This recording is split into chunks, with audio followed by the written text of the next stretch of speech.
Judicial magistrate সম্ভব বলে আমার তো মনে হয় না। কারণ যার যেটা কাজ, জুডিশিয়াল ম্যাজিস্ট্রেটের কাজ হচ্ছে বেল দেওয়া, জেল দেওয়া। বেল আর জেল আর কেস শোনা কাজ। তাদেরকে এখন এই কাজ করতে দিয়ে কি করে সে পারবে আমার জানা নাই। যদি পারে তো ভালো কথা। তারপরে পশ্চিমবঙ্গের তৃণমূল সরকারের পক্ষ থেকে নিযুক্ত করা সে সমস্ত যারা অফিসার, যারা কাজগুলো দেখাশোনা করছে, তাদের তাদের চালাকি, তাদের সঙ্গে মোকাবেলা করা এ বিচারকের পক্ষে কতটা সম্ভব আমার জানা নাই। আমি অবশ্যই আশঙ্কা প্রকাশ করছি যে বিচারক কোর্টে টেবিলে বসে বিচার করা এক জিনিস, কোর্টের চেয়ারে বসে বিচার করা এক জিনিস। এই জায়গায় কি করবে না করবে আমার জানা নাই। এই জায়গাটা অনেক জটিল জায়গা। এবং আপনি দেখছেন বিচারকদেরও ট্রেনিং দেওয়া হচ্ছে। তাহলে বিচারকদের যারা আসছে তারা তো দক্ষ নয়, তাদেরকেও ট্রেনিং দেওয়া হচ্ছে। আর তাকে যেতে হবে তৃণমূলের তৈরি করা এই এই পুহকে ভেদ করে। নির্বাচন কমিশন যেমন ভোট অধিকারের উপরে হস্তক্ষেপ করছে, তৃণমূল সরকার তারাও ভোটের অধিকারের উপরে হস্তক্ষেপ করছে খুব পরিকল্পিতভাবে পশ্চিমবঙ্গে, এবং বিশেষ করে কংগ্রেসই যেখানটা আছে।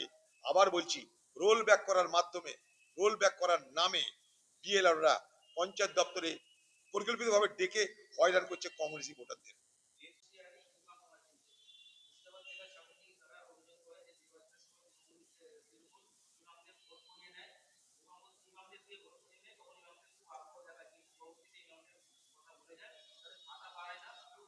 আমি তো প্রথম দিনই বাজেট পেশের পর প্রথম দিনে আমি কথাটা তুলেছিলাম যে ইমাম ভাতা বাড়ানো হলো না কেন। আবার আমি আরেকটা প্রশ্ন তুলছি আজকে, যে সবাইকে বঙ্গবিভূষণ, বঙ্গ বিভূতিভূষণ, ব্যঙ্গভূষণ, ব্যাংকভূষণ অনেক কিছু দেওয়া হলো, কটা মুসলমান পেল? এই রাজ্যে কি মুসলমানদের মধ্যে শিক্ষা দীক্ষা সংস্কৃতিবোধ কিছু নাই? হ্যাঁ, তুমি কামতাপুরের নেতাকে দিতে পারছো, মহারাজকে ধরে নিয়েছে, সে মহারাজের নামে হাজারটা অভিযোগ, সে মহারাজের নামে যে সমস্ত অভিযোগ আছে সেই সমস্ত অভিযোগ প্রমাণিত হলে মহারাজ কিন্তু জেলে থাকবে। মহারাজে তুমি খাতির করে ব্যঙ্গ বিভূষণ দিতে পারছো, আর পশ্চিমবঙ্গে কোন মুসলমানকে তুমি পেলে না ভাই। যে একটা কি পুরস্কার দেওয়া যেত না বাংলা ভাষা দিবসে? হ্যাঁ দিদি ভাই আমার, আর কাউকে পেলো না তুমি? একটা মুসলমানকে পাওয়া গেল না? মুসলমান সমাজের শিক্ষা দীক্ষা কি কাউকে নেই তাদের জন্য একটা পুরস্কার দেওয়া যেত বাংলা বাংলা আন্তর্জাতিক মাতৃভাষা দিবসে? হ্যাঁ বলুন বাংলার মানুষ। খালি দুধেল গাই করছো, এবার মুখে লাত পড়বে দুধেল গায়ের।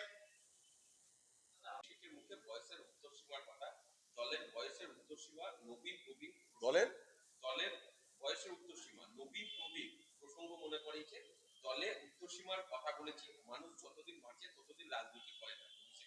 ও চাইছে খোকাবাবু তার নিজের টিম তৈরি করতে। দিদির দলে যারা লোক তারা একটু বয়স হয়ে গেছে, এই সুবাদে খোকাবাবু চালাকি করে দিদির প্রভাব প্রতিপত্তি কেটে দিয়ে তার নিজের টিম বানানোর চেষ্টা করছে এই জেনারেশনাল চেঞ্জের নামে। যে আমি একটা জেনারেশনকে চেঞ্জ করতে চাই, নবীনদের আমি নেতা, দিদিকে বলতে চাই দিদি তুমি প্রবীণদের নেত্রী। তৃণমূল দলে নবীন আর প্রবীণ এই দুই গোষ্ঠীর এখন টিকিট পাওয়া নিয়ে লড়াই চলছে। খোকাবাবু চাইছে প্রবীণরা যেন টিকিট না পায়, কারণ প্রবীণরা খোকাবাবুর কথা উঠা বসা করবে না। নবীন যেগুলো চামচা হয়েছে তারা খোকাবাবু বললে উঠবে, খোকাবাবু বললে বসবে, তাই নবীনদেরকে জায়গা দিতে চাইছে। তাহলে দিদি এখন তৃণমূল দলের নেত্রী যতটা, তার থেকে বেশি নেত্রী তৃণমূল দলের প্রবীণ নেতাদের নেত্রী, আর খোকাবাবু তৃণমূল দলের নবীন নেতাদের নেত্রী।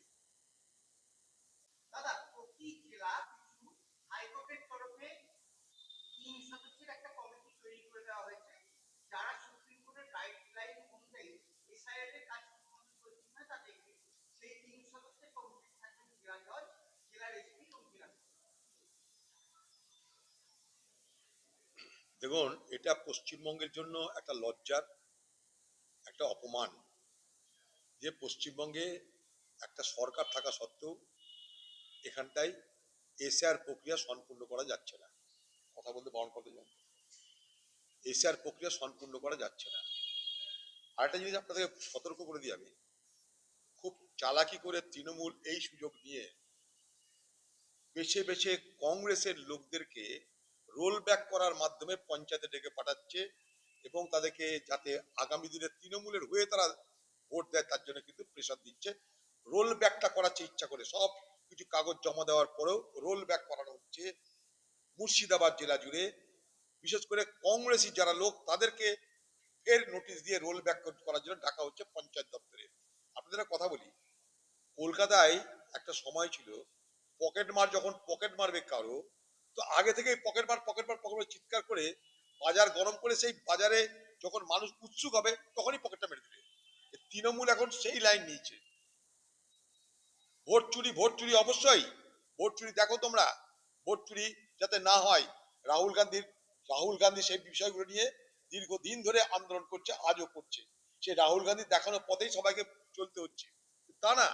পশ্চিমবঙ্গের ক্ষেত্রে পরিকল্পিত ভাবে দুটো জিনিস হচ্ছে ভোটের আগে। এক, কংগ্রেসের ভোটার যেসব বুথে আছে সেখানে রোল ব্যাক করার মাধ্যমে যারা কংগ্রেসকে ভোট দিতে পারে বলে মনে হচ্ছে তাদেরকে ফের পঞ্চায়েত বিএলও আবার নোটিশ করে ডেকে পাঠাচ্ছে, এবং সেই পঞ্চায়েত দপ্তরে কেউ যাওয়া মানে তাকে কিন্তু সেখানে কনভিন্স করা হচ্ছে তোমাদের জন্য সব করছি আমরা, আমরা যারা ভোটটা পাই। এটা গেল এক। দু নম্বর, ঘর দেওয়ার নাম করে সারা মুর্শিদাবাদ জেলা জুড়ে এক বড়সড় লুট চলছে, বড়সড় লুট চলছে। 30,000 40,000 টাকা এক একটা বেনিফিশিয়ারি কাছ থেকে, অর্থাৎ যারা ঘর পাবে তাদের কাছ থেকে কাটমানি চাইছে তৃণমূলের নেতারা। এবং সেখানেও কংগ্রেস করলে বা তৃণমূলের বিরুদ্ধে ভোট দিতে পারার সম্ভাবনা থাকলে তাদের নামটা বাদ দেওয়া হচ্ছে নীল কালি দিয়ে, তারপরে ডেকে পাঠানো হচ্ছে এবং পাঠিয়ে তাদেরকে বলা হচ্ছে ঘর করে দিলাম, ভোটও দিবি আর ভাগ ওদের টাকাও দে। এই চলছে মুর্শিদাবাদ জেলা জুড়ে। অতএব এই এসআর প্রক্রিয়ায় বিচারকদের সামনে এটা প্রমাণ হওয়া দরকার যে একদিকে ভোটের এসআইআরে নির্বাচন কমিশনের বিরুদ্ধে যখন অভিযোগ উঠছে, সে অভিযোগ আমরাও তুলেছি, একটা আঙ্গুল অভিযোগ উঠলে কিন্তু চারটে আঙ্গুল পিছের দিকে থাকে, এটা যেন মনে থাকে তৃণমূলের। এবং বিচারক যারা আসবে তারা যেন এই বিষয়গুলো দেখে। এখানে খুব বড় সড়ো চুরি যেমন নির্বাচন কমিশনের পক্ষ থেকে হবে, তেমন তৃণমূলের পক্ষ থেকেও কিন্তু হবে। তৃণমূল সাজিয়ে নিয়েছে সমস্ত বিএলও, এআরও, এইআরওদেরকে, এবং তারা তৃণমূল পার্টির দালালি করতে গিয়েই আর জটিল থেকে জটিলতম অবস্থার জন্ম দিয়েছে। আমি খুব দায়িত্ব নিয়ে কথা বলছি। রোল ব্যাক করার নামে কংগ্রেসি ভোটারদের ডেকে তাদেরকে বোঝানো হচ্ছে এই দেখো পঞ্চায়েত ভবন আমরা ডাকলাম বলেই তোমাদের রোল ব্যাক হবে, তোমাদের নাম উঠবে। যারা সবকিছু কাগজ জমা দিয়ে দিয়েছে তাদেরকে বিএলও কেন রোল ব্যাক করার নামে ডাকছে, এবং যাদেরকে ডাকছে তারা সব কংগ্রেসী লোক।